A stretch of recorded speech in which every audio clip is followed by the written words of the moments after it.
बिस्मिल्लाहिर्रहमानिर्रहीम। अस्सलाम वालेकुम dear friends, welcome back to our channel. उम्मीद है आप सब खैरियत से होंगे और हमारी वीडियोस को लाइक कर रहे होंगे। मेक श्योर करें कि आप हमारे चैनल को सब्सक्राइब कर दें ताकि लेटेस्ट वीडियोस आपको मिलती रहें।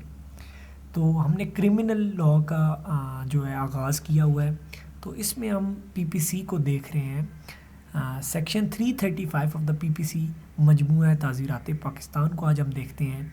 सेक्शन 335 के अंदर इत्तलाफ़ सलाहियत उज़्व के बारे में बताया गया है कि इससे क्या मुराद है, इसको डिफ़ाइन किया गया है। तो आए बेयर एक्ट की लैंग्वेज को पहले देखते हैं, फिर इसको हम सिंपल अल्फाज में समझेंगे कि ये इत्तलाफ़ सलाहियत उज़्व होता क्या है।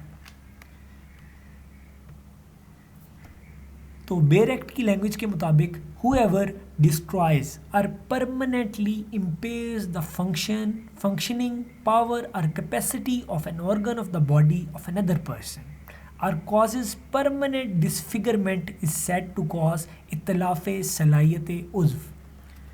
तो इसको हम आसान अल्फाज में देखते हैं।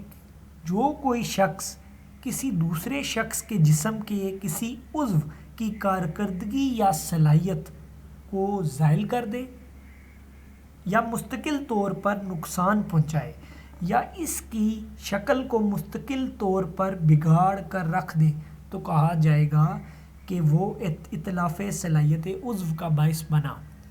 यानी कि सिंपल लैंग्वेज में कि अगर कोई शख्स जो है वो किसी के उज़्व की कारकर्दगी को मुतासर करता है, यानी कि उसका जो उसने ज़रर पहुंचाया है उसकी वजह से जो ऑर्गन है उसकी सलाहियत जो है वो मुतासर हुई है कि उसकी जो है शक्ल बिगाड़ दी गई है ना, परमानेंट डिसफिगरमेंट हो गई है, तो हम कहेंगे उसने इत्तलाफ़ सलाहियत उज़्व कमिट किया है उस इंसान ने।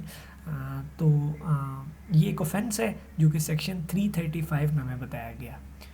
तो अगली वीडियो के अंदर हम 336 सेक्शन जो है उसमें पनिशमेंट इत्तलाफ़ सलाहियत उज़्व की है, वो हम देखेंगे।